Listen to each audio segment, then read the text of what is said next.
Hey everyone in Phil 5. I know that some of you are feeling a little bit anxious about the Logic final exam, and others of you would just like more information about how it will work. So I'm making this video to give you a little bit more information about how the exam will work, what it will look like, what will be involved. So let's jump into it. So here are some reminders, things you already know about the final exam. So you can do it anytime you want in any 2-hour period on May 11th or 12th in Philadelphia. So choose any 2-hour period in that 48-hour period, and you can do it then. And what will you need to do it? Well, you'll need a laptop or a desktop. Doing this exam on a tablet or a phone might be possible, but it's going to be really frustrating, I'm quite sure. So I would say stick to a laptop or a desktop. And you might want a piece of paper and something to write with, just because it can often be helpful to write these things down on paper rather than trying to type it into a note app or something like that. You might also want a calculator. So all the math that you'll have to do for the exam you could easily do by plugging into Google or just using any calculator app. But if you rather have a physical calculator, you could use that too. And you want to make sure that you have internet access that's at least moderately reliable so that you can submit Carnap problems. Speaking of Carnap problems, so the entire exam will be on Carnap, so it'll just be one web page that you have to load. Before the exam, you'll get a link, and you'll also get a password, and you'll need that password to enter into the final exam. And as soon as you go to that website and then enter the password, there'll be a timer that starts, and so that's going to be your 2-hour timer. Actually, it's going to be a 2-hour and 10-minute timer, so I'm giving you a bonus 10 minutes just to get the web page loaded. It's not a very big web page, but just to get the web page loaded, have a few minutes to read the instructions. There's no reason you should feel time pressured. So the timer that actually starts ticking when you enter the password will be a 2-hour and 10-minute timer. And there'll be 5 major parts to the exam. So each one will have a certain number of points associated with it, and the exam will tell you this. But just in case you're thinking about it, the first section will be worth 50 points, the second one 55 points, the one after that's 45, and then the next 2 are 30 points. So collectively it's 210 points. And as a general rule, there's going to be multiple choice questions, true-false questions, questions where you have to enter a number, and then there's going to be translations and proofs, which we've done on Carnap before, and there'll be model building questions. And as a general rule, the ones that kind of have simpler answers, for those, Carnap will accept wrong answers. So for the multiple choice and the true-false, Carnap will allow you to submit a wrong answer, and if you submit the wrong answer, you don't get points for that. But for the ones that require longer, more complex answers, things like translations or proofs or model building, Carnap won't let you submit a wrong answer.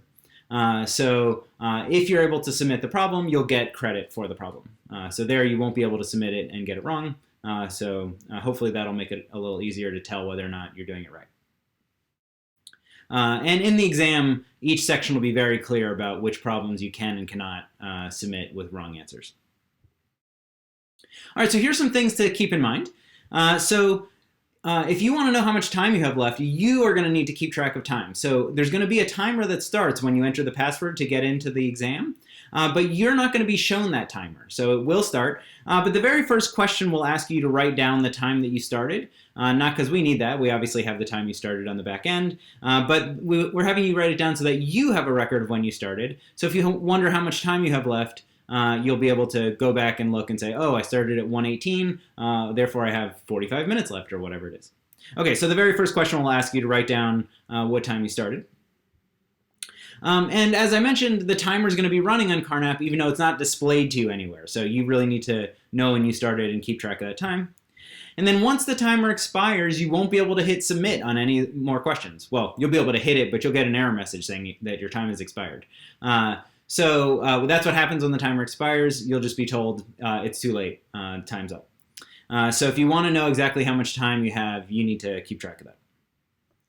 All right, and just like on our other Carnap assignments, you need to make sure that you actually submit your answers. So I know on a lot of the homeworks, I think everyone's had this experience where you're working on it and you think you've done it, but then you just forget to hit submit, so then it doesn't get recorded. So you go back and you have to do it all over again later, and then make sure you hit submit this time. So make sure you hit submit, and so you've all done this before. What you do is you write your answer in the box here, for example. You push the submit button, And then if it goes through successfully, you get a message, a pop-up that says something like submitted exercise 1 or whatever it's called. This one's called start time. And then an easy way to check is you can look at the submit button. So an important thing to note here is that if you've successfully submitted a problem, then the submit button changes colors. So notice before you submit it, it's white text with a blue background, but after you submit it, it's light blue text with a white background. So that's how you can tell you've already submitted the problem. So as long as you don't reload the page, all the answers you've written will stay there, and all these submit buttons will be white if you've submitted them. If you haven't submitted them, they'll be blue. If you reload the page, just like on the Carnap Homeworks, then all the answers you've submitted will go away. You'll still get credit for all the things that you have submitted, you just won't know, it just won't show you on that web page which ones you have submitted. So I recommend you don't reload the page at any point. Just load it once and then do the whole exam, submitting each question. All right, so you need to make sure you hit submit on every one of the questions. What else? Well, one thing you should know is that once you hit submit on a question, you can't change your answer. So in some of the questions, that's not a big deal, right? Because you can't submit a wrong answer anyways. But on the multiple choice questions, for example, if you submit a wrong answer, that's it for that question. You can't do it again. There's no way to erase it and go back. So before you hit submit on any question, make sure it's the answer you really want to commit to. So you should really double check things before you hit submit, because once you hit submit, you can't change it anymore. So what this means, one thing this means is that if you're the sort of person where you like to go through and do the entire exam and then go back to the beginning and check everything again, you can totally do that. That's fine. But make sure you do hit submit on every one of those problems as you go through at the end, because otherwise you just won't get credit for the thing that you spent all the time on and then double checked. So you want to make sure you get credit. So make sure you hit submit, but then know that once you hit submit, you're done with that problem. You can't change your answer. One thing you should note is that it will act like it's allowing you to change your answer. So if you're doing a multiple choice, it'll let you click on another one. If you're doing a number one, it'll let you write something else in the box. But as soon as you try to hit submit again, it'll say, hey, you already submitted this one. So even though it feels like even though it will feel like you can change your answer, you can't do it. It won't let you. Okay. Okay, so then once you submit a problem, you're done.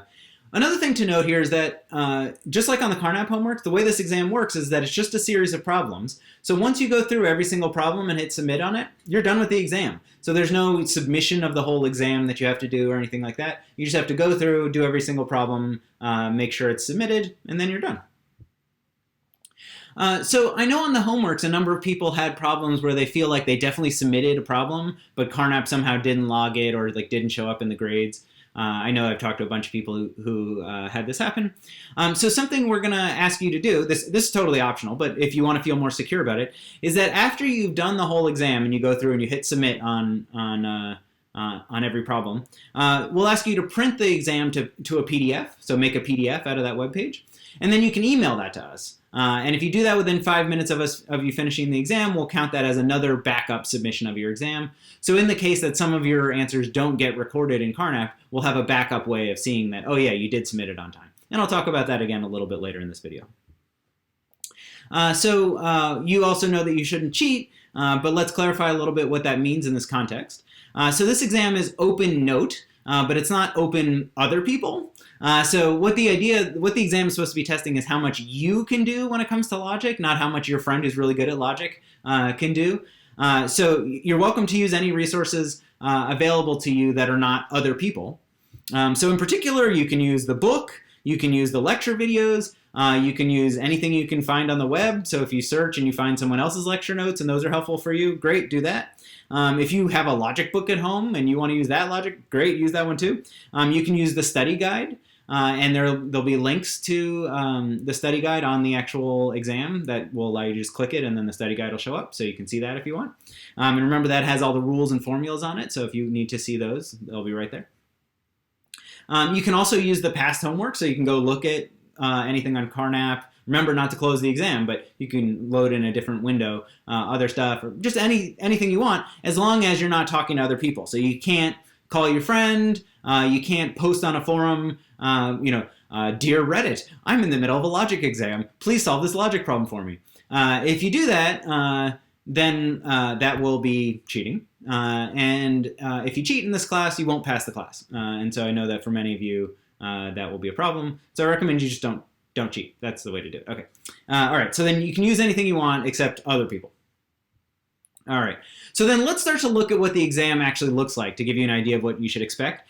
So as I mentioned just a second ago, right in the exam, right after the end of the instructions, there's a link that says click here to download a copy of the study guide, and you can just click right there and you'll get another copy of the study guide. So you don't have to go searching for it on Canvas or anything like that.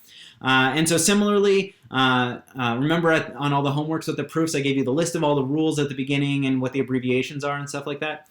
That's also in the exam in case you want to see it, so you don't have to go searching for it. And so there's a link to that that you can click right there, and there's also a link further down in the proofs part of the exam where you can click and it will take you to that. And that's just at the very bottom of the page for the exam, so you can scroll down there and see it.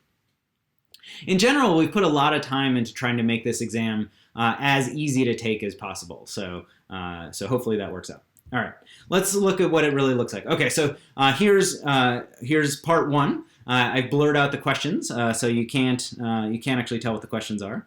But part one is going to be multiple choice and true false. So you'll be asked a question like this question, and then you'll have to choose the right answer. And so you'll choose the right one. You click in the box. You'll double check it. Is that really the right answer? Oh, yes, it is. Okay, great. And then you hit submit, and you're done with that problem. And then you do the next one. Okay, so it's multiple choice. That's what it'll look like. Not super exciting. Part two is a section where you have to enter numerical answers. So like combinatorics questions, like we've done on the homeworks and things like that. So the way that'll work is you'll be asked a question like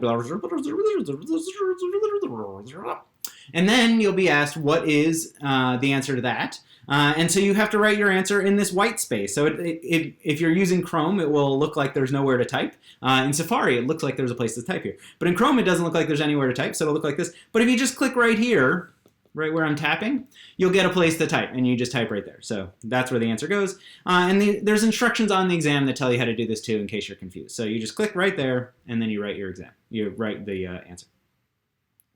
One thing I want to point out is that there's proofs later down in the exam. And in section 4, which is one part where there are proofs, there's going to be a bunch of these questions where you can choose one of two. So you'll be asked to prove either do this proof or do this proof.